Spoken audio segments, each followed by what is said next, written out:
Alright, fast trackers, this first video is going to help you with memorizing historical facts. So this is a history PowerPoint in which we go through the questions and answers, and we're going to talk about the history. Now, the first way we do this is we go through all the questions first. Then at the end, I'm going to do the questions again, but this time I'm going to highlight what's important for you to revise, and I'm going to show you pictures of what's happening in the question. So first question: who was reigning in England when Wales became formally united with England? A, the Henry VIII, B, William II, or C, Richard I? The correct answer for this is Henry VIII. And remember, guys, I'm not going to give you any tips and tricks now. I'll give you the tips and tricks at the end. So watch the video until the end, and then I'll explain to you the tips, tricks, and secrets to getting you past the test. When did hunter-gatherers first come to England? 5,000 years ago, 8,000 years ago, 10,000 years ago? The correct answer here is 10,000 years ago. Hunter-gatherers, or in Urdu, we call it shikari. What did the Romans bring to England? Police, army and administration, roads, plants and law, arts, sciences and sports. The correct answer here is roads, plants and law. Again, I'm not going to tell you guys what the answers are. I'm going to wait until the end and I'm going to explain it properly. Where did the Vikings come from? Italy and France, Norway and Denmark, Japan and China. The correct answer here is Norway and Denmark. So the Vikings came from Norway and Denmark. Very good. Who was Queen Boudica of Iceni? A, a writer who wrote romantic novels. B, a warrior who fought the Romans. C, a scientist who invented the light bulb. Oh, it's a tough question, guys. What are we going to do? Queen Boudica of Iceni was a warrior who fought the Romans. Again, I'm not going to tell you guys an explanation until we get to the very end, and then I'm going to show you how to memorize these easily. Question number 6. What is Stonehenge and when was it built? A prehistoric monument, 3000 BC. BC stands for before Christ. So Christ was at 0 before Christ. B, a church, 2000 BC, or C, a fort, 1000 BC. The correct answer here is A, a prehistoric monument, 3000 BC. Hello class, well done. Keep up the hard work, keep revising for your historical dates. If you wanted to try the 10-day challenge, you can go and have a look at the bottom of the link in the description to join our 10-day challenge class. As for you guys, let's get you guys off to the test center. So everyone jump in the car.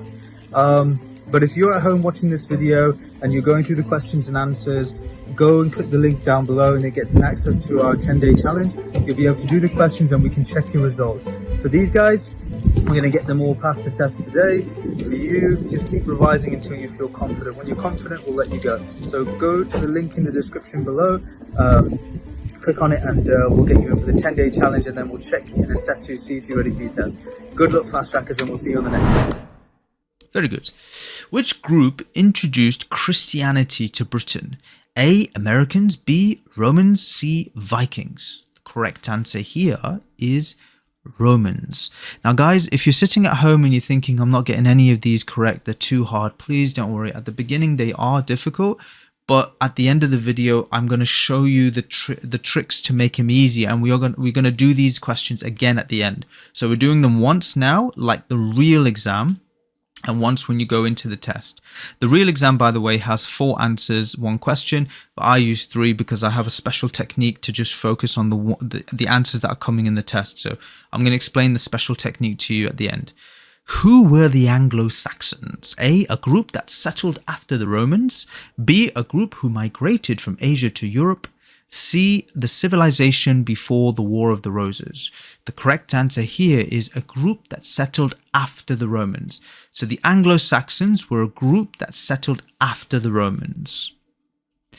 When was the Norman conquest of England? A, 1019, B, 1066, or C, 1680? The correct answer here is 1066. So when was the Norman conquest of England? 1066. Very good. What was the significance of the Domesday Book? A record of the first census of England, a record of constitutional amendments before 1890, a record of land ownership in 1086. The correct answer here is a record of land ownership in 1086. I've got 1066 on my brain, but it was 20 years after the Norman conquest, which is 1086. Very good. All right, we're moving into the Middle Ages. So again, this is a history PowerPoint. A lot of my students come to me and say, Rahil, I'm struggling with history. And I said, okay, cool. Let's just make a PowerPoint about history. This should cover history, no problems for you. So what is the Magna Carta? A, the first constitution of England. B, a document limiting the king's power. Or C, a medal for veterans, for war veterans. The correct answer here is a document limiting the king's power. Very good, very good. Who fought at the Battle of Bannockburn in 1314? England versus Japan, England versus Scotland, England versus Norway. The correct answer here is England versus Scotland. Very good, very good. How long did the 100-Year War actually last? 110 years, 116 years, 126 years. The correct answer here is 116 years. What system describes land ownership in the Middle Ages? Capitalism, socialism, or feudalism? I'm going to show you some really cool tricks, guys. So please don't worry if it seems difficult. I'm going to show you the tips, tricks, and secrets to knock this out of the park. You're going to be history superstars. The correct answer is feudalism. Well done, team. Shabash. Shabash. What is the Black Death? A, World War II that killed over 38 million people, a plague that killed a third of Britain, Irish famine that killed 25% of the population. The correct answer is the Black Death is a plague that killed a third of Britain. It's called Kali Maut. In Urdu, they call it Kali Maut, like Black Death. Plague that killed a third of Britain. What year marked the start of the War of the Roses? 1435, 1445, or 1455?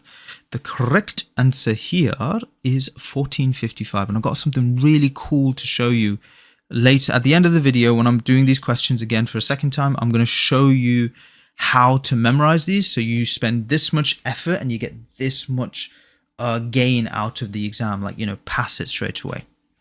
Who was William Wallace? A Scottish leader against England, a German leader against Poland, a famous book writer.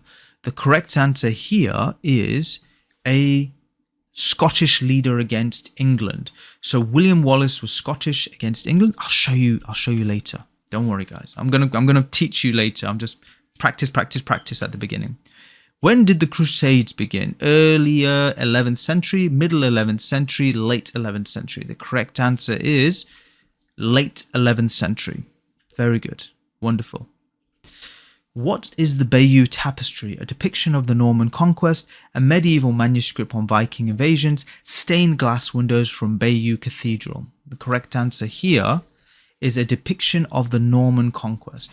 So the Bayeux Tapestry is a depiction of the Norman conquest. Very good.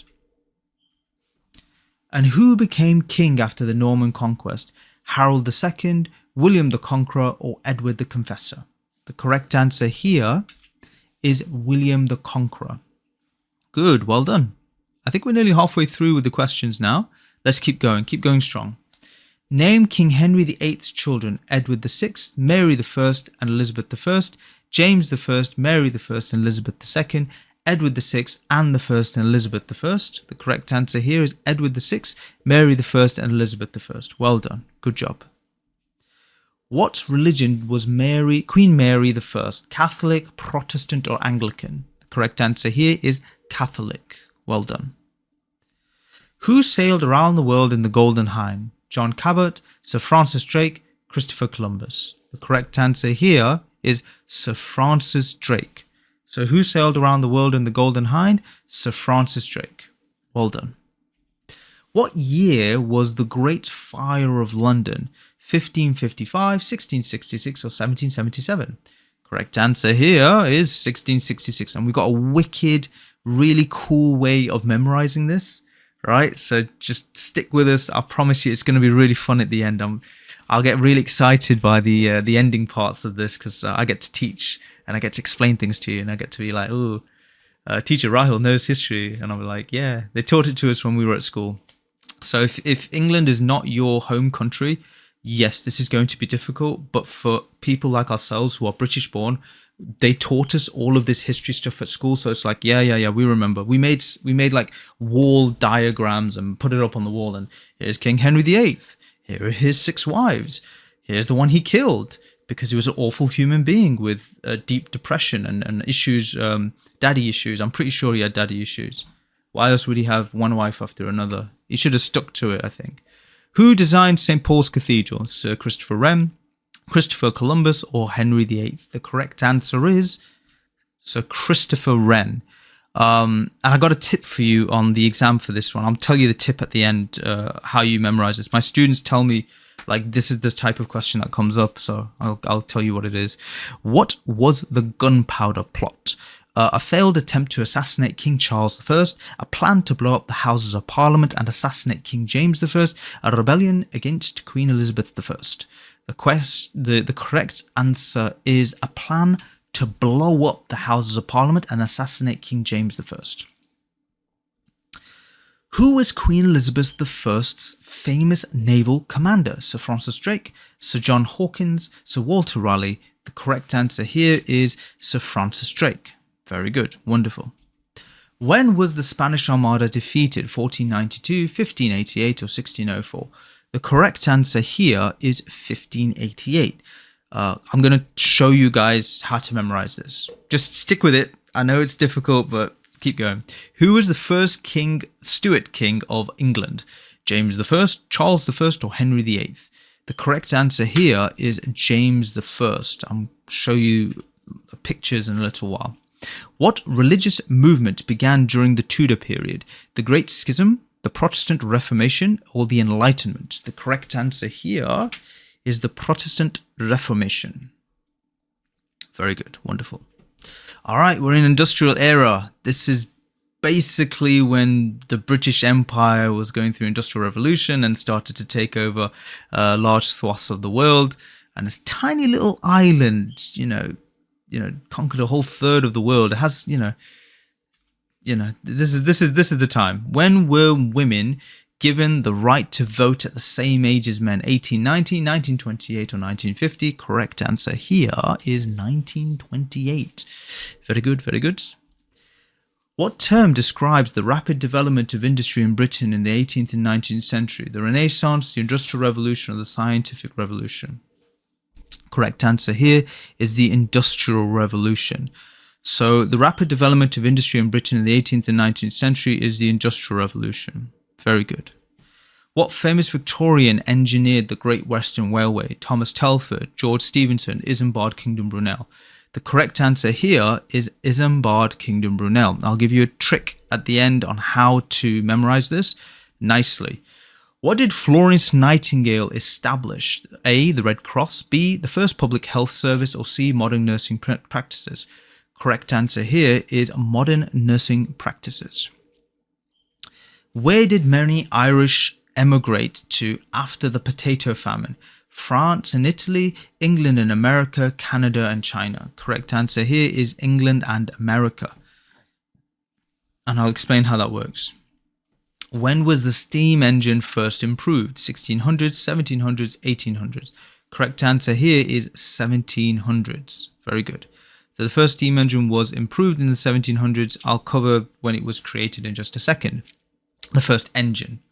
What social changes occurred during the Industrial Revolution? The end of slavery and the rise of agricultural society, the decline of factory work and rural migration, the rise of the middle class and urbanization. The correct answer here is the rise of the middle class and urbanization. Very good.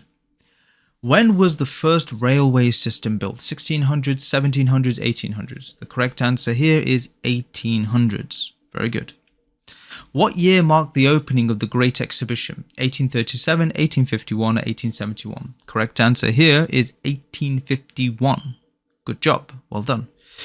What is the significance of Charles Dickens' work? They criticized they critiqued the social injustices and harsh conditions of industrial society. They celebrated the progress of technology and industry. They portrayed the luxurious lives of the aristocracy. There's a lot of difficult words here, but when I explain it to you properly a little bit later, I'll just show you like what words you need to look for to get the right answer. The correct answer is A. They critiqued the social injustices and harsh conditions of industrial society. Well done. All right, now we're going to talk about the world wars. Let's get straight into it. What year? And these are some of the most popular questions that come in the exam, and there is a way of memorizing this, and I will show you how to memorize this. What year did the UK enter World War I? 1912, 1914, or 1916? Correct answer is 1914. Who was the Prime Minister of Britain during World War II? Winston Churchill, Admiral Nelson, or Tony Blair? Correct answer is Winston Churchill. Very good. When did the Treaty of Versailles take place? 1917, 1918, or 1919? Correct answer is 1919. Yeah, we're going to talk about this in a bit. What was the importance of D-Day during World War II? It was a major victory and helped end the war in Asia. It was a turning point for Europe, leading to the liberation of Western Europe from Nazi control. It marked the turning point for the Pacific War. The correct answer is, it was a turning point for Europe, leading to the liberation of Western Europe from Nazi control. We'll come across this soon. This question, we will go through it. When did the Blitz occur? 1940 to 1941, 1942 to 1943, 1944 to 1945. The correct answer here is 1940 to 1941. I will show you pictures, so don't worry, we'll get through this.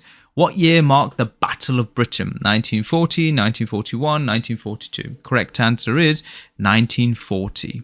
Very good. When was the United Nations founded? 1924, 1945, 1957. The correct answer here is 1945. Very good. What treaty ended World War I? The Treaty of Paris, the Treaty of Rome, or the Treaty of Versailles? Correct answer here is the Treaty of Versailles. Very good. Who led the British forces in North Africa during World War II? Bernard Montgomery, Dwight D. Eisenhower, Winston Churchill. Correct answer here is Bernard Montgomery. What a name to give a child. Bernard. Oi, Bernard, get over here. Talk to your brother Bernard. He got the D. You didn't get the D in your name. You're now named Bernard. What year did the UK join the Allies in World War II? 1939, 1938, 1939, and 1942. Correct answer is 1939. Again, we will cover all of this in just a moment. All right, so we're now going back to the beginning, and this is where I'm going to teach you the meaning of each of these questions and tips, tricks, and secrets. So everyone, if you've got a pen or a paper, grab a pen or paper, go get a cup of tea, pause the video if you need to, get a cup of tea, because now I'm going to teach you how to memorize history for life in the UK test to make the whole thing really, really easy. So don't mind, you go. I'm waiting. I'm not going anywhere. Get a pen, get a paper. Get more people into the room. If your kids are in the room, bring them in the room because they're really good at history, and show them this and they will be your best teachers, I promise you. All right, let's get started then. Question number 1 again. Who was reigning in England when Wales became formally united with England? Henry VIII, William II, or Richard III? Correct answer here, if you remember what we did at the beginning, is Henry VIII, and well done for getting it right. Now, have a look at what I'm doing here, guys. I'm essentially highlighting reigning, because all of my students don't know what the word reigning is. Reigning is when the king is on the throne and they are reigning in England. They are the people in charge. Now, Wales and England, that's Henry VIII. Now, I'm going to show you a picture of Henry VIII. This is Henry VIII, big bad boy, Henry VIII. And no, I did not stretch this picture. That is literally how wide he is. He had 6 wives: Catherine of Aragon, Anne Boleyn, Jane Seymour, Anne of Cleves, Catherine Howard, Catherine Parr, and he killed 2 out of 5 of these, and 1 died at childbirth, and I will show you all of these. And the last one who got spared was Catherine Parr. Yeah, he's heavyweight. So if you imagine Wales, England, and Henry VIII are the keywords I want you to look for when you go to your test. So imagine you're booked your exam. You're going for your test, and this question comes up. Wales and England, Henry VIII. Imagine Henry VIII puts his arm around Wales and says, me and you are going to be best mates, and I'm going to annex you, and your country is going to be a part of my country. And Wales is like, well, I already have my own identity. I said, no, it's not a good identity. England is the best identity, and you're going to adopt English traditions, and we're going to kill all your royal family, build 5 castles, and you're with us now. You do what we do, you see what we see, you say what we say. That's basically England and Wales annexation, Henry VIII, this guy. Now his 6 wives, we will cover this a little bit later. Aragon is a place in Spain, I believe, and Spanish, so Aragon. So the first wife was a Spanish princess, and you're not allowed to kill a Spanish princess because that will be war. They had 1 child, Mary, and she was divorced. Anne Boleyn was an English princess, 1 child, Elizabeth, and executed. Apparently she was taking lovers, but I don't believe that. How could you do that when you're in the royal family? It's very, very difficult. I think it was an excuse for him to get a divorce. Jane Seymour, 1 child, Edward, died after the baby. She died 12 days after the baby had been born. People say it was like because she had food poisoning, or she had some sort of disease after the baby was born because she was in bed. But yeah, she died 12 days later when Edward was born. Anne of Cleves is a German princess, and the easiest way to remember this is when you are eating a German breakfast, it has meat inside of it. When you are cutting the meat, you need a cleaver to cut the meat. So she's Anne of Cleves, cleaver, German princess, because you're having a German breakfast. Divorced. Funny enough, this is the portrait that they gave. It's actually a really funny story. It took her 3 months to get from Germany to England, roughly 3 months, and this portrait was carried by horse, like to King Henry, and King Henry was like, "Oh, I like a bit of that German Anne of Cleves there." And when she arrived, she didn't look like the picture that she had given the king, and the king was like, "Are you for real? No, you don't look like this picture. That's not you. That's not you." And so they got a divorce. It was the first ever recorded catfishing in history, but that doesn't come in your test. I'm only going to show you what comes in your test. Let's keep going. Catherine Howard, cousin of Anne Boleyn, no children. Guess what happened to her? English, executed. So I like to think when her name is Catherine Howard, she's like, how can you kill me when you also killed my cousin? So how can you kill both of us? And so she was the cousin, and she died. She was executed. Then you have Catherine Parr. Died after Henry. She was spared. I think par means something like on a golf course when you do a hit. So I think she was spared and par. So that's the way I memorize it. All right, question number 2. When did hunter-gatherers first come to England? 5,000 years ago, 8,000 years ago, or 10,000 years ago? The correct answer here is 10,000 years ago. So hunter-gatherers are called shikari in Urdu, and it's 10,000 saal pehle. It's 10,000 years ago. Hunter-gatherers come to England 10,000 years ago. They're called shikari.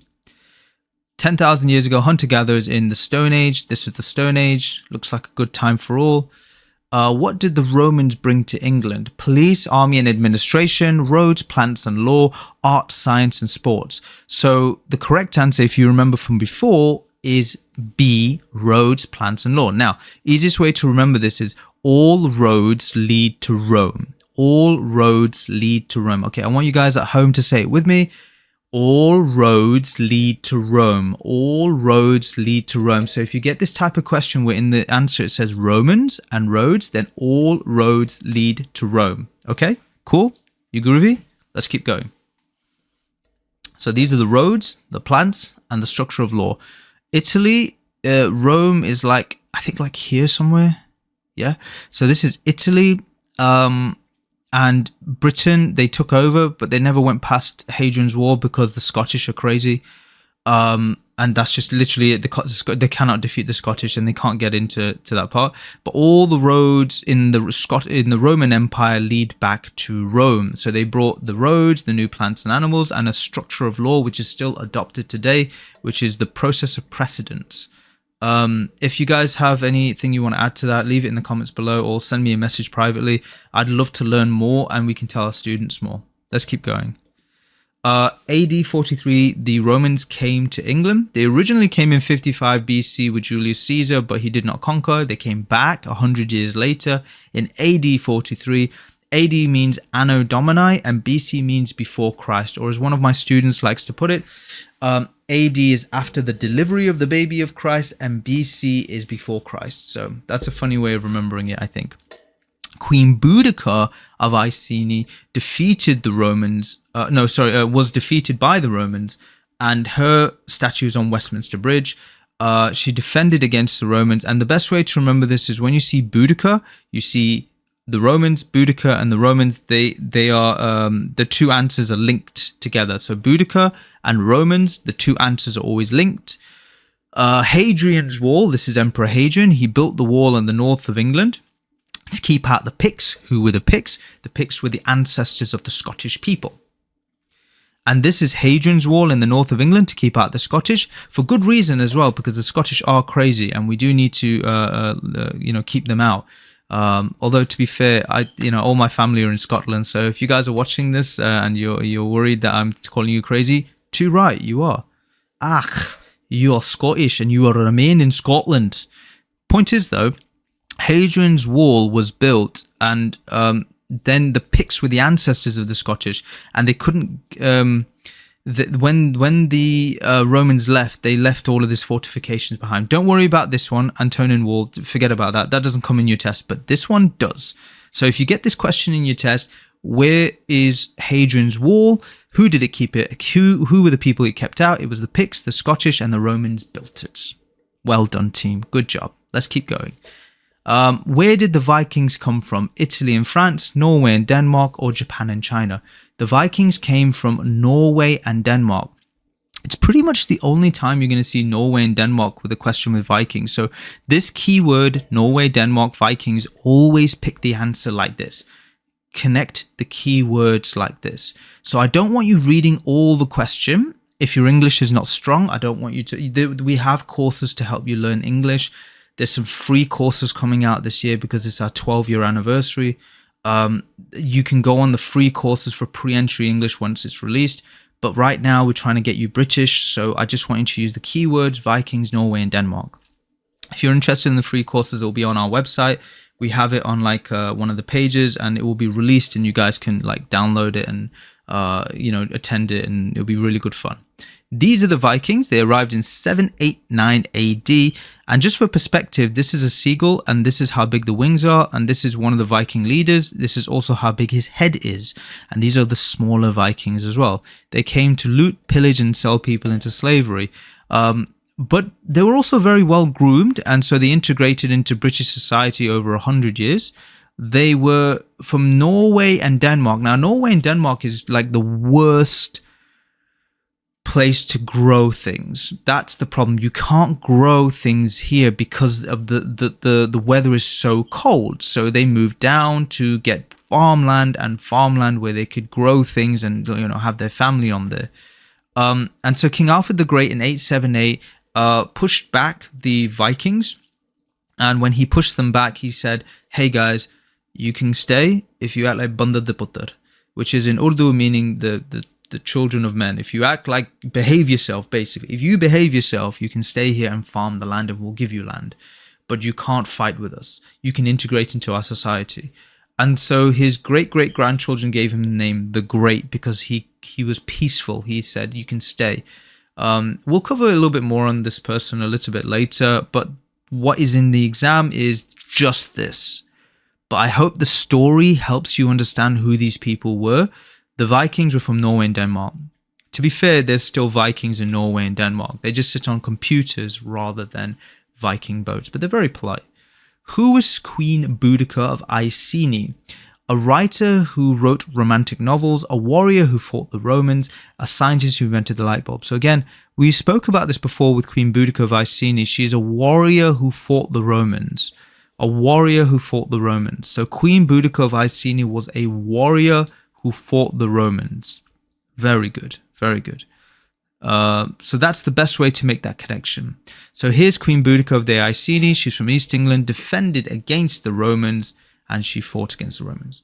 What is Stonehenge and when was it built? A prehistoric monument 3000 BC, a church 2000 BC, or a fort 1000 BC. So my best advice is Stonehenge is prehistoric, and just use those two keywords. Prehistoric means it predates history. A prehistoric monument 3000 BC, which is roughly 5,000 years ago. So 6,000 years ago, the first farmers arrived from Southeast Europe and they built Stonehenge. This is Stonehenge in Wiltshire. And now the best way to remember this is, where did the first farmers come from? They came from Southeast Europe, SEE. So when a farmer goes to their land, they're looking and they're seeing out. They're like, what's on my land? SEE. Where did the first farmers come from? Southeast Europe, SEE. When was Stonehenge built? 3,000 years ago, 3000 BC. And this is Stonehenge here in Wiltshire. Another question that comes up, guys, that my students get is, where is Stonehenge? And it's in Wiltshire. So this is another one you can use. Which group introduced Christianity to Britain? The Americans, the Romans, or the Vikings? The correct answer here is the Romans. The Romans introduced Christianity to Britain. A long time ago, Emperor Nero would burn the Christians, and he would persecute the Christians. And then later on, they adopted Christianity to manage the multiple religions found in the Roman Empire. And they used it as a tool to bring people together and for statesmanship. So then they used that to bring Christianity to England. So when you get this question, Christianity, Romans, just link them both together. That should be fine. Who were the Anglo-Saxons? The group that settled after the Romans, a group who migrated from Asia to Europe, the civilization before the War of the Roses. The correct answer here is a group that settled after the Romans. So the Anglo-Saxon came after the Romans. A for Anglo, A for Romans. You're welcome. It's the best I can do for you guys. If you guys have any tips, tricks, and secrets, please leave them in the comments below. Please, message on the video, and please let us know, because we can adopt it and teach other students. But this is the best thing I got. It's all about making tips, tricks, and secrets to pass the exam. I don't want you reading the whole question. I just want you to get the keywords that I'm underlining. Anything that I am underlining for you, please write it down and start making your notes. I'm going to show you everything. It's going to be really good fun. So these are the Jutes, the Angles, and the Saxons from Northern Europe. These are the tribes, and when you combine them together, they become the Anglo-Saxons. They didn't invade in Scotland or Wales because they had their own identities there, and they were able to repel. But you see, England had relied on the Romans so much that when the Romans left, the fleet left, the Anglo-Saxons just came in and were like, oh, this is nice. This is very expensive. These are nice chateaus, and these are nice, everything the Romans had left there. They basically made nice things and said, oh, okay, we're gonna take over now. This Romans leaving and then England and then Anglo-Saxons coming regressed the culture of England so much that I think they forgot to make glass, and they forgot to make some things. They didn't know how to make those. After a while, they stopped making them. So it was like a brain drain of sorts, but that's not in your test. What is in your test is who were the Anglo-Saxons, the group that came after the Romans, and also what makes English. It's Anglo-Saxon and Norman French together, but we'll cover that in a second as well. When was the Norman conquest of England? These are the French. 1019, 1066, 1680. The correct answer here is 1066. 1066 again is this. It should be connected to Norman conquest. So when you see the word Norman, it's always 1066. When you see William the Conqueror, it's always 1066. That's the easiest way to remember it. So 1066, William from northern France defeated Harold in the Battle of Hastings. He then became William the Conqueror. And so this is Harold Hardrada getting an arrow in the eye.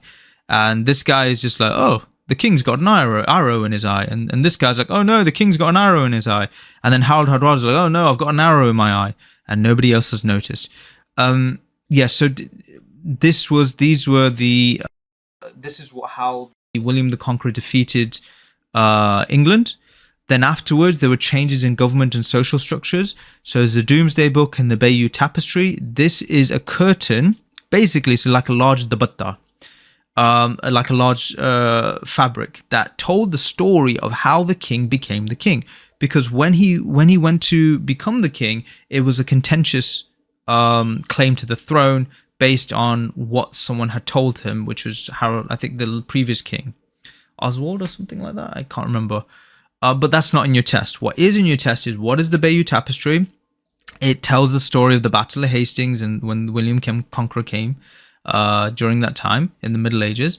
And what is the Doomsday Book? It's when the king decided, I need to know exactly what is in my kingdom so I can tax the kingdom. So how many chickens, how many barns, how many cows, how much square space. And this is like a giant logbook of all the farmers and all the landowners so that he could tax people effectively. So 1066, William came from northern France, defeated Harold in the Battle of Hastings. He became William the Conqueror. And I'm going to cover this now. This is a question about the Doomsday Book. What was the significance of the Doomsday Book? A record of the first census of England, a record of the constitutional amendments before 1890, a record of land ownership in 1086. The correct answer here is a record of land ownership in 1066. So this is a record of the land ownership. This is what we're talking about. So when you guys first came to England, you came on a plane, and when you looked out of the window, you saw like down below, oh, there are like the squares. Now these squares are the reason. That's the reason for the Doomsday Book. The Doomsday Book was about separating out all these squares and whatnot. Yes. Okay. So section 2. Let's get straight into it.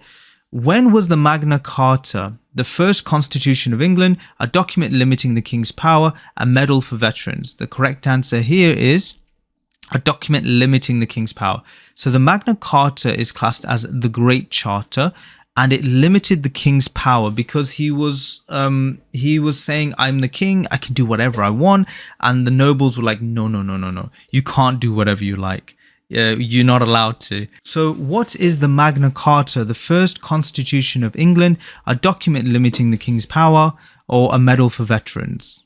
Actually, I'll go back to this one. So the significance of the Doomsday Book is that it's a record of the first census of England, a record of constitutional amendments before 1890, or a record of land ownership in 1086. So this is a record of land ownership in 1086.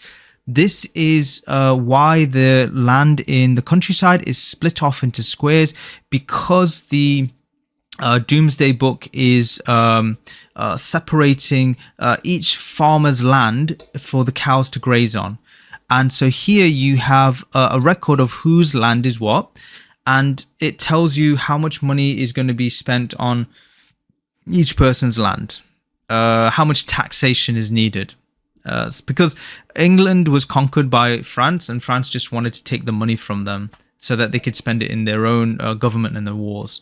So what is the Magna Carta? The first constitution of England, a document limiting the king's power, a medal for veterans. So the correct answer is a document limiting the king's power. So the Magna Carta is a document limiting the king's power.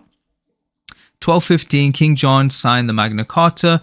And he basically did not want to sign this because it gave away all of his rights. He had to then speak to the nobles before he made any real big decisions, because he was going around doing whatever he wanted, taking people's money, taking people's,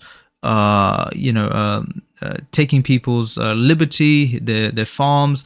And he said, I can do what I like. I'm the king. So the Magna Carta is Latin for the Great Charter, and it reduces the power of the king and strengthens the power of the nobles. Very good. Who fought at the Battle of Bannockburn in 1314? England versus Japan, England versus Scotland, England versus Norway. The correct answer here is England versus Scotland. So the Battle of Bannockburn was between Scotland and England. Now, the best way to remember this is Bannockburn is a Scottish word. So Scotland is Bannockburn. So here is Robert the Bruce of Scotland defeated the English. And this is a Robert the Bruce against the English general. And they were fighting each other. And he basically hit his axe so hard into the general, killing him into his head, that... But essentially, he said afterwards, I'm really sad I've lost my favorite axe because I've cracked it.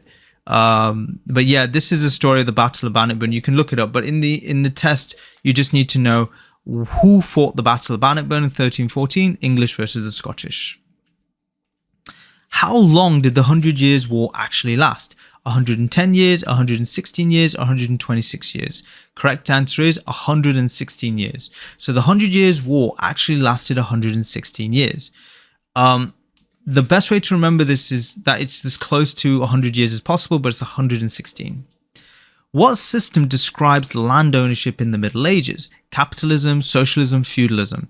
The correct answer is feudalism, because in the Middle Ages, everyone is fighting with each other. And what's another word for fighting? You are feuding with each other. Yeah, you are fighting with each other, feuding. So the king, this is feudalism. It's basically the kings at the top, the lords are below, the knights are below them, and the peasants are below them. The peasants work the land and have the crop, and if they have 5 bushels of wheat, they sell 4 of them to give to the knights and the lords then raise an army, and then when the king and queen call them to raise an army, they go and join the war. And the king and queen gives land to the lords and the ladies, and the lords and the ladies give the land to the peasants and the serfs. Another way of remembering this is that the peasants and the serfs are servants and peasants, and they grow the food and they work for the lords. A bit like how you pay your mortgage or your rent. Same thing, basically. It's modern feudalism. What is the Black Death? World War II that killed over 38 million people, a plague that killed a third of Britain, an Irish famine that killed 25% of the population. The correct answer is it's a plague that killed a third of Britain. Now, in your exam, I just want you to do this. Black Death killed a third of people. Finished. You don't have to think about anything else. When you see the word Black Death, third of Britain, that's it, done. So a third of Great Britain had died from the Black Death, which was rats on the Silk Road.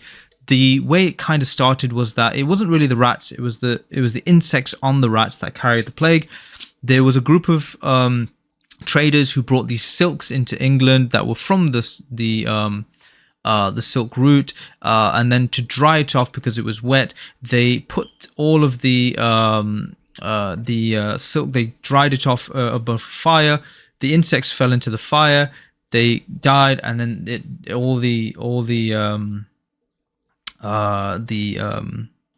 the disease became airborne and spread across the villages. I remember that's one story, but of course it spreads, right? It's a disease.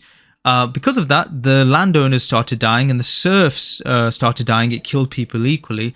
Now you had servants versus the landowners and a development of a middle class, because the servants were now charging 3 gold pieces instead of 1 gold piece to fix someone's shoes. So imagine if in society there was only one baker, and the baker said, I want to charge more for my bread because I'm the only baker in town. They then have more money. Then they take their kids to school, and when they take their kids to school, they take them to private school, and then their kids become doctors and architects, and so they become the next middle class. That's how the middle class was developed, through the death of the original royalty, like death of most of society. What year marked the start of the War of the Roses? 1435, 1445, or 1455? The correct answer here is 1455. So the War of the Roses is 455. Now, the best way to remember this is a white rose and a red rose. They're both equal. They're 5 and 5. 1455. Because 5 for the red rose, 5 for the white rose. 5 makes, a bouquet of flowers, which is 10. So you need 5 white roses, 5 red roses to make a beautiful bouquet. You need 10 roses in a bouquet. So if you ever mess up with your wife or your girlfriend or your family members or your mum, just get them 10 roses and everything will be forgiven. Top tip. Not in your exam, but top tip. So the House of Lancaster, Henry Tudor, is a red rose, and the House of York is a white rose. So these are called gulab in Urdu. So this is the jung of the gulab, the gulab jam. Not the gulab jamun, but the gulab jam. That's a nice time. If you're having gulab jamun, you're having a good time. If you're in the War of the Roses, you're not having a good time. So, Jung of the Gulab, not Gulab Jamun, right? King Richard III, he was the guy that killed King Henry Tudor, I believe. Yeah, and sorry, King Richard III was killed by Henry Tudor, and he is now King Henry V, 6th, 7th. He's King Henry VIII's dad.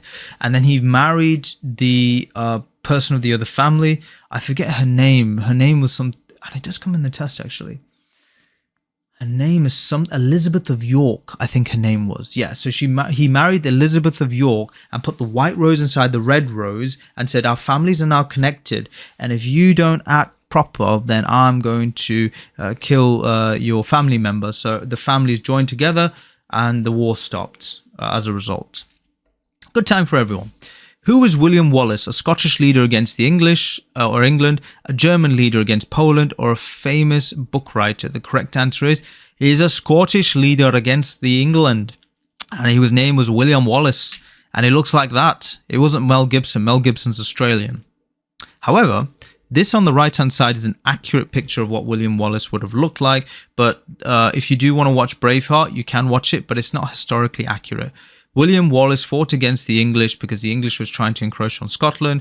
And so it was for their freedom. Just watch the film. It's a good film, not accurate though. When did the Crusades begin? Early 11th century, middle 11th century, or late 11th century? It was the late 11th century. Crusades began later in the 11th century. What is the Bayeux Tapestry? A depiction of the Norman conquest, a medieval manuscript on Viking invasions, stained glass windows from Bayeux Cathedral, a depiction of the Norman conquest. So do you see how we did it a little bit earlier and you remembered the story? Bayeux Tapestry, Norman conquest. You can't get this wrong now. Who became king after the Norman conquest? Harold II, William the Conqueror, Edward the Confessor. Again, you did this before. So after the Norman conquest of the French, it was the William the Conqueror. He was William the First, became William the Conqueror. Very good. So the Tower of London was built by William the Conqueror, and that's where the king and queen keep all their jewelry, including the Koh-i-Noor, which was split into 3 places after it was stolen from the Punjab.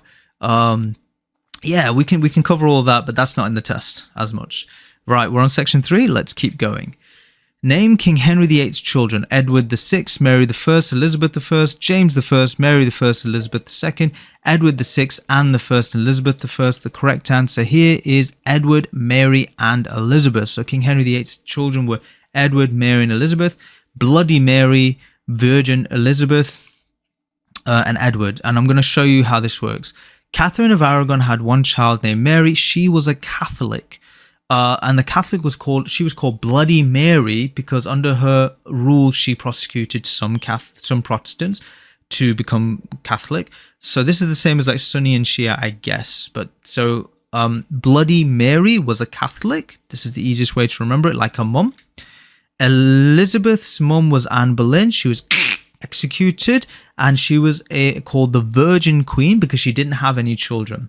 When they asked her, oh please our queen, can you please have kids? She was like, no, I know what's going to happen if I marry if I marry the Duke of Orange, if I marry the King of Spain, if I marry the King of France, they're just going to put me in a tower and kill me and take over England. I'm not going to do that. But she didn't say that. She said, no, actually, all the children of England are my children. All the people of England are my children. Hey. And then everyone's like, oh, she's such a lovely queen. But she didn't want to die. She was quite clever. So she was called the Virgin Queen because she had no kids. So under her rule, England became Protestant like her dad. And one child, Edward, was Jane Seymour, died after the baby. So Henry VIII had died, and this is the son, Edward VI. He was king for 6 years and died at the age of 15 years old. I think he died from tuberculosis or water poisoning. I think he drank some water that wasn't very nice. Bad times back then. Really easy to lose your life at a young age. Sister Mary was only queen for 5 years. I think she died at the age of 42 from a heart attack, or someone said cancer. But they were going to assassinate her because she was a Catholic queen. So it's like, either the cancer gets you or the Protestant Puritans. I don't know. It's not Puritans, but yeah. Point is these guys died young, but Elizabeth lived for quite a long time. What religion was Queen Mary I? Bloody Mary, Catholic, Protestants, Anglican. Now think about it. I just gave you the answer. Bloody Mary was Catholic like her mum. Yeah? Catholic. All right. Who sailed around the world in the Golden Hind? John Cabot, Sir Francis Drake, or Christopher Columbus? The correct answer is Sir Francis Drake. So hind is an animal, and Francis Drake is like a dragon. So Golden Hind, an animal. These are animals. So this is Sir Francis Drake. He sailed around the world. He was the favorite commander of Elizabeth I, and he did the fire attack against the Spanish Armada in 1588. So Drake is like a dragon, and fire attack, that's how you make the connection. And this was his ship, the Golden Hind. And so he sailed this around the world. Very good. And he started to take America, and they circumnavigated the world. And so this was the time of great exploration for England. What year was the Great Fire of London? 1555, 1666, 1777. Correct answer is 1666. So the Great Fire of London is 1666. And so when you think of calling, if you have a fire, you call the fire brigade, you call 999. This is 666. So this is 1666. Cool? Easiest way to remember it. So the plague happened in 1665. The fire happened in 1666. This is called the Great Fire of London. Very good. Well, not good. I mean, it was bad for the people that were in the fire. I mean, really, really bad. But it's good that you know that if you have a fire, you call 999, flip it upside down, it becomes 666. Cool. Who designed St. Paul's Cathedral? Sir Christopher Wren, Christopher Columbus, or Henry VIII? The correct answer is Sir Christopher Wren. Now, I'm going to give you a pro tip. In the exam, my students have gone in and have told me that the answer for St. Paul's Cathedral, the other two answers do not have Sir in them.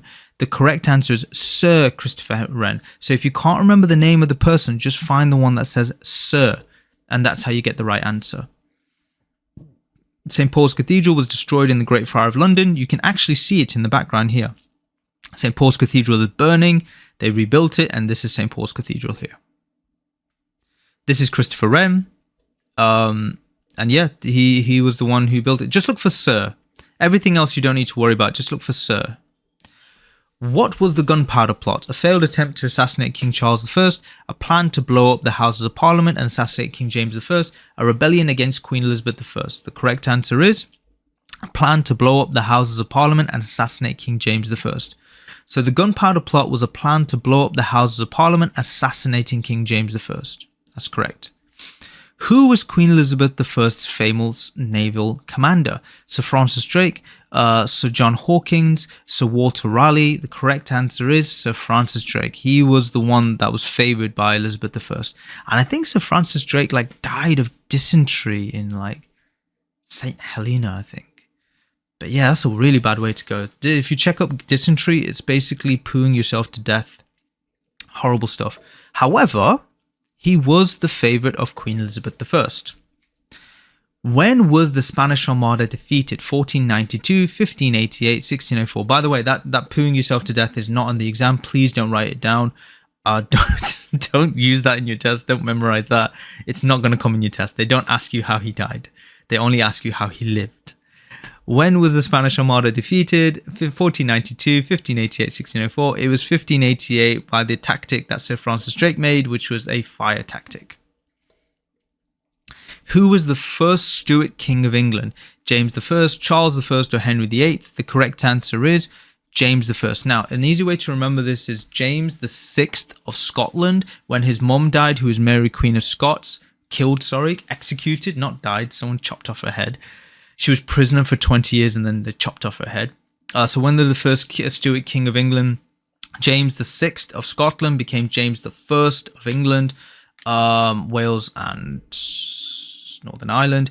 Charles I was executed. He was killed. Charles II hid inside of an oak tree. And Henry VIII had 6 wives, which were divorced, executed, died, divorced, executed, survived. One more time here. Henry VIII, divorced, executed, died, divorced, executed, survived. Charles I, take your finger out, guys. Do that. Charles II hid inside of an oak tree and escaped to Europe. And another question that comes with Charles II is he was in the Netherlands when they made him king years later. James the First is the first king of James in England, but he was James the Sixth of Scotland. What religious movement began during the Tudor period, the Great Schism, the Protestant Reformation, the Enlightenment? The correct answer here, and sorry if I'm going a bit fast, I just want you to learn a lot, and this one is an interesting one. It's the Protestant Reformation. Say it with me, guys. What religious movement began in the Tudor period? The Protestant Reformation. Have some fun with it, guys. Basically, the King, Henry VIII, went to the Pope and said, hey, I really want to divorce my wife. She only gave me a daughter. Can you get me a letter to say I can divorce my wife? And the Pope was like, no, what are you talking about? You can't divorce people in Christianity. Hey, when you marry that person, it's for life. God is watching you. In Islam, you can divorce people. Women are allowed to divorce men. In Christianity, it wasn't. So Protestant religion said, you know what? If a man wants to divorce his wife, let's go with it. But actually, it was more fueled by the fact that the king wanted to keep most of the money in tithe in England, and he made himself the head of the Church of the Protestants, the Anglican Church, so that the money didn't go out to Europe all the time to the Pope. And that really ticked off the Pope, and they excommunicated them, and then that created a schism, which is like a separation between Europe Catholicism and England Protestantism. All of that stuff I'm telling you is not on the test. What is on the test is Protestant Reformation, religious movement, because heavyweight guy over here wants to divorce his wife, and the Pope says, no, you can't do that. You're in it to win it. And he was like, I want to be out. And, so he made himself the head of his own church. Cool. Let's keep it going. We'll cover more of this later.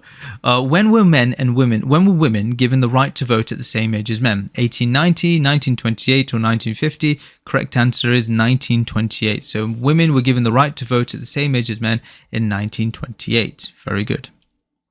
So these are the suffragettes, the women that campaigned for the right to vote. In 1928, women were given the right to vote, and also the leader of the suffragettes, whose name is Emmeline Pankhurst, she died in 1928.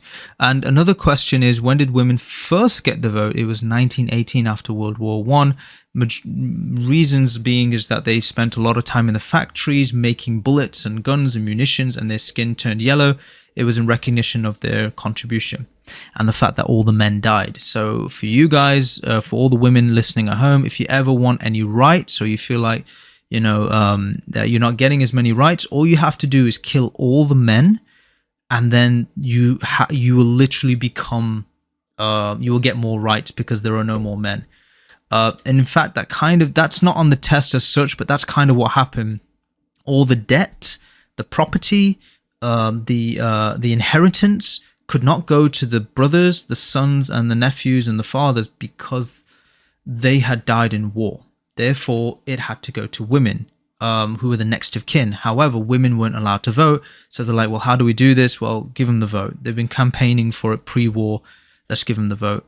But what they say in the Life in the UK book is that it's because of their recognition of the contribution towards the war efforts.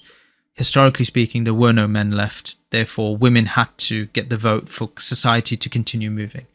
But that's not in the test. And you don't have to kill all men. I'm just joking.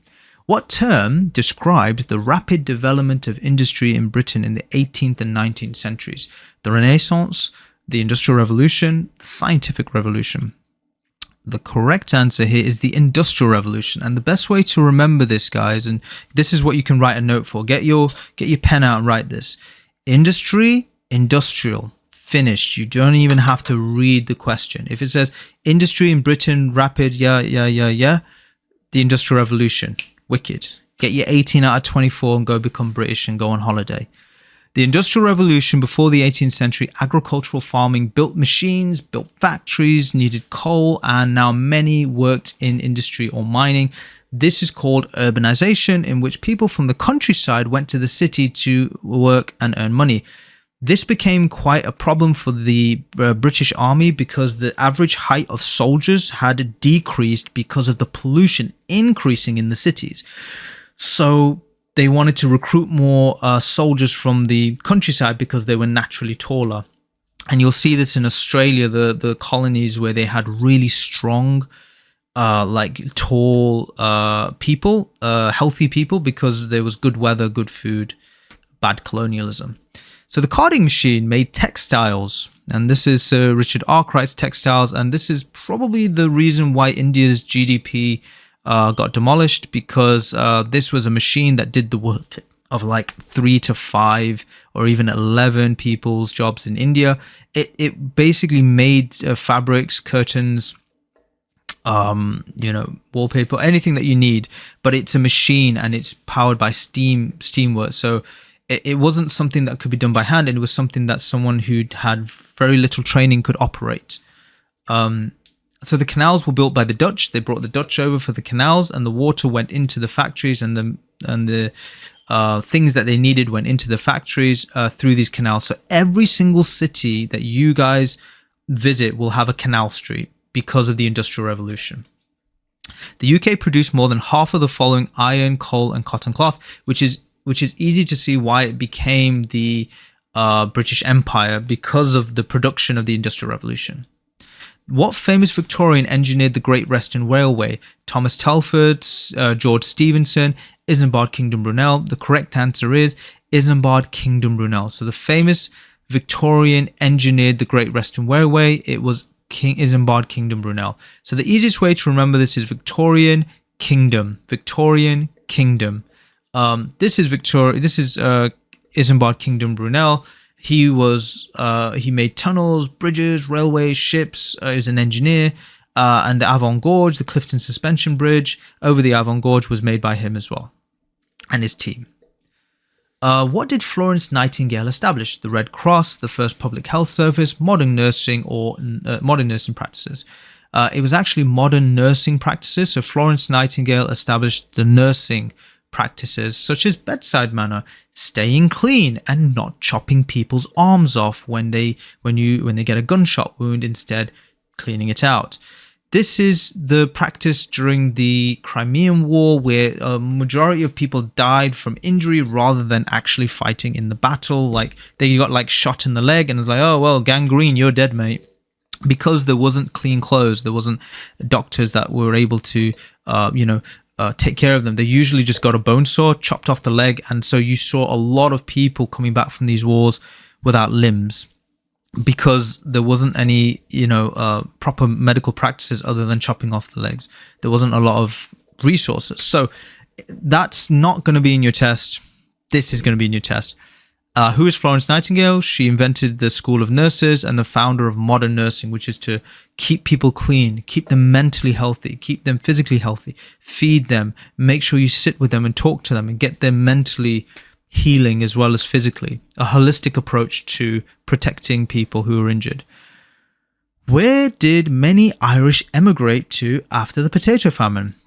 France and Italy, England and America, Canada and China. There is a lot of Irish people in England and America. So they emigrated to England and America. Very good. So 2/3 of farming, potato famine, 1 million people died, and many left to go to England and USA. The capital city is called Belfast. The easiest way to remember that is that they are fasting because of the potato famine. So they called it Belfast. When was the steam engine first improved? 1600s, 1700s, 1800s? 1700s is the answer to the first one, and then 1800 will be the answer to the second one. What social changes occurred during the Industrial Revolution? The end of slavery and the rise of agricultural societies, the decline of factory work and rural migration, the rise of the middle class and urbanization. The correct answer here is the rise of the middle class and urbanization. So what social changes occurred during the Industrial Revolution? The rise of the middle class. And we know urbanization means that you're going into the city to do work. So this is an example of like the Industrial Revolution. They started to limit the hours women and children were working. It was just 10 hours a day. There was better housing, better transport.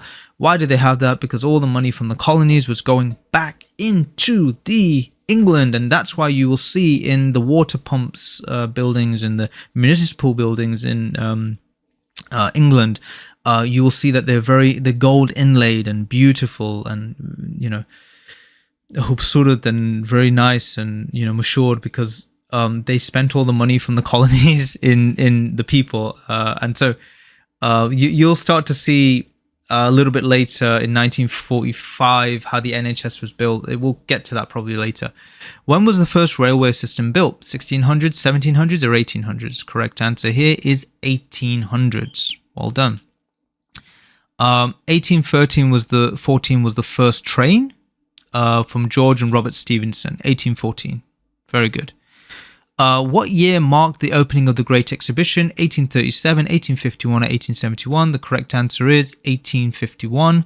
So the Great Exhibition was 1851. It was basically Crystal Palace, but that's all you need to know for it. It's just Crystal Palace, 1851. What is the significance of Charles Dickens' works?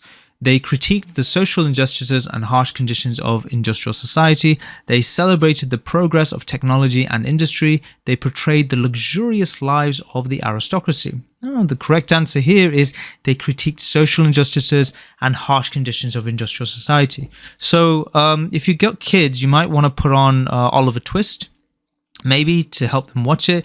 If your kids go to school, they will probably learn about Charles Dickens' Oliver Twist.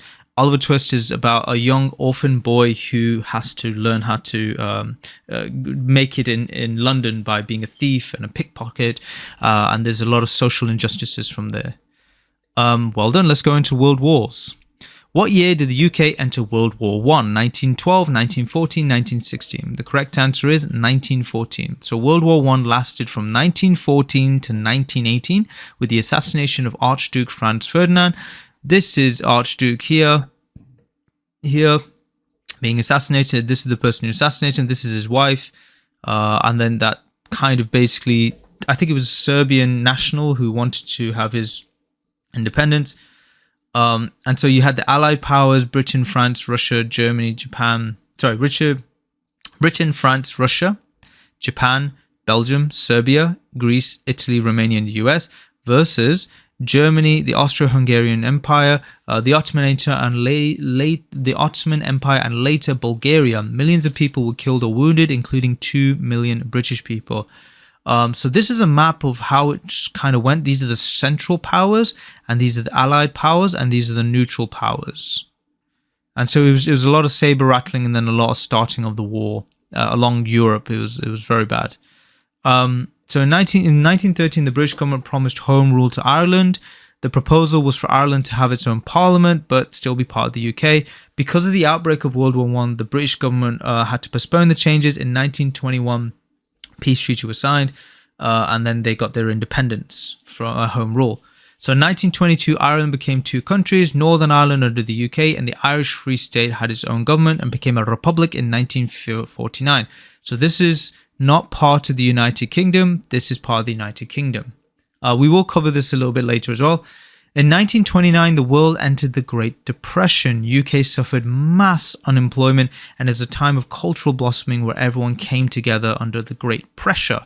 1939 to 1945 was World War II, so 1914 to 1918 is World War I. So who was the Prime Minister of Britain during World War II? Winston Churchill, Admiral Nelson, or Tony Blair? Correct answer is Winston Churchill. Now, the easy way to remember this, guys, is Churchill has 2 L's, just like World War II has 2 I's. And that's the fastest and easiest way to remember it. So Adolf Hitler came to power in Germany in 1933. In 1939, Hitler invaded Poland, and Britain and France then declared war. Axis powers were Fascist Germany, Italy, and the Empire of Japan.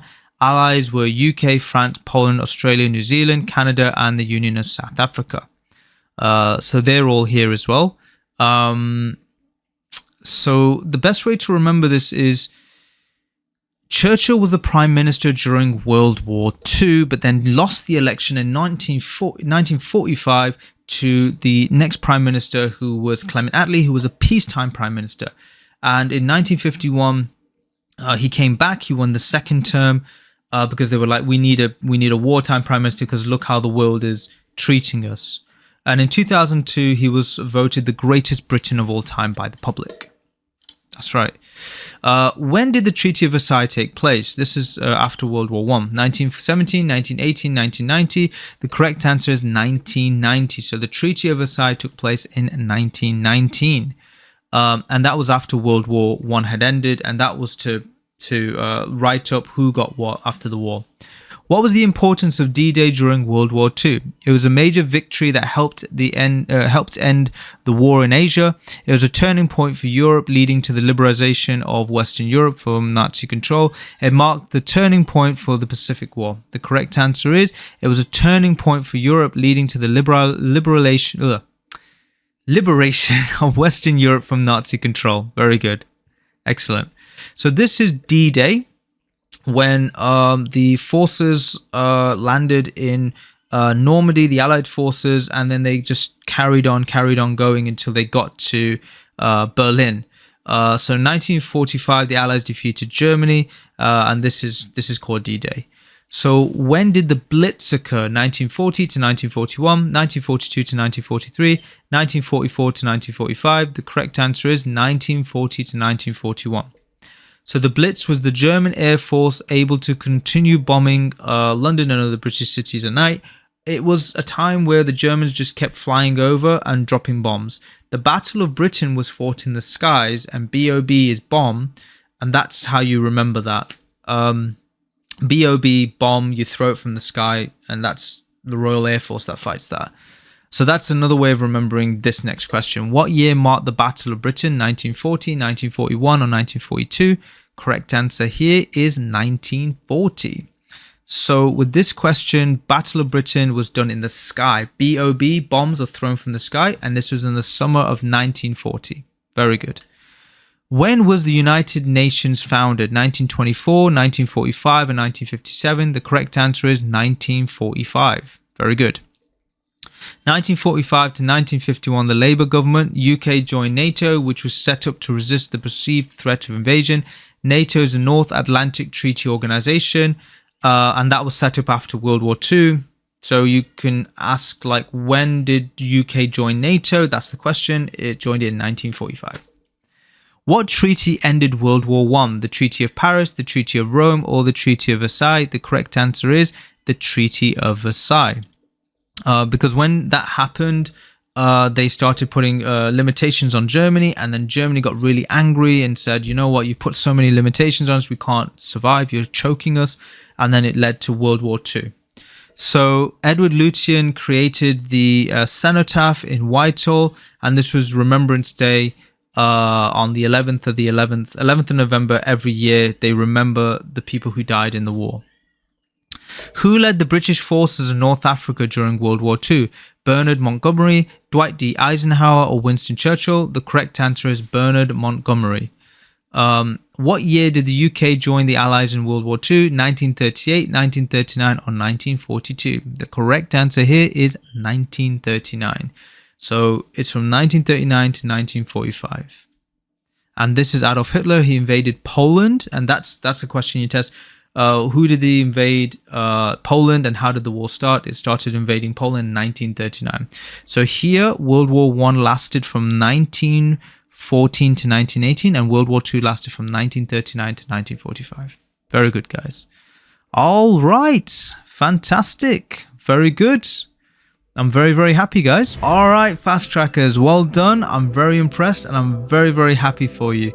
You've gone through the first parts of the training, which will show you how to go through the history.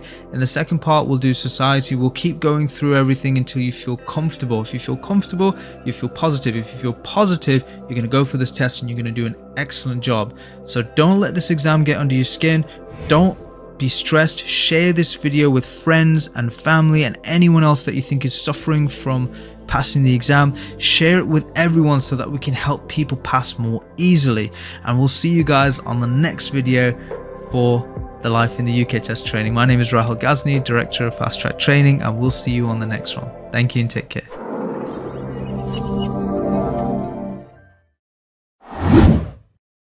Would you like to speak with a teacher and get started straight away? You can begin in just 3 simple steps.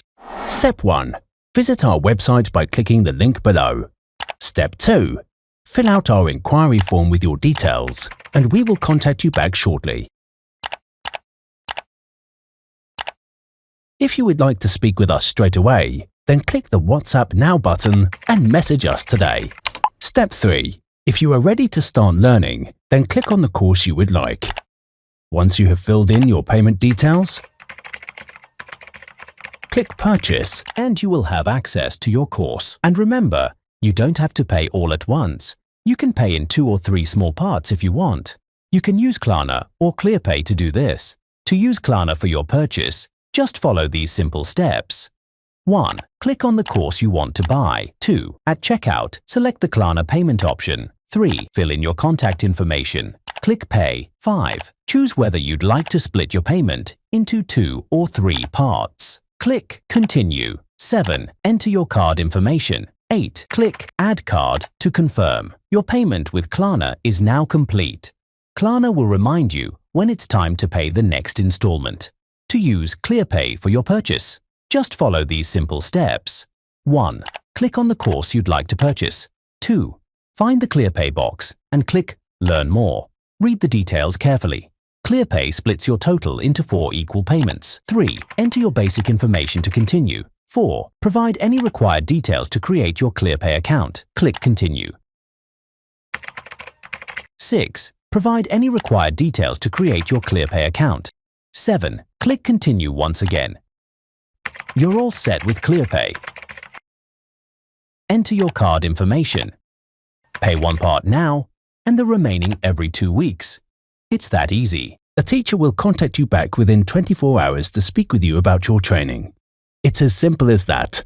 To request more information, leave a comment below and we will get back to you as soon as possible. Secure your future today with fast-track training, worldwide learning and tuition.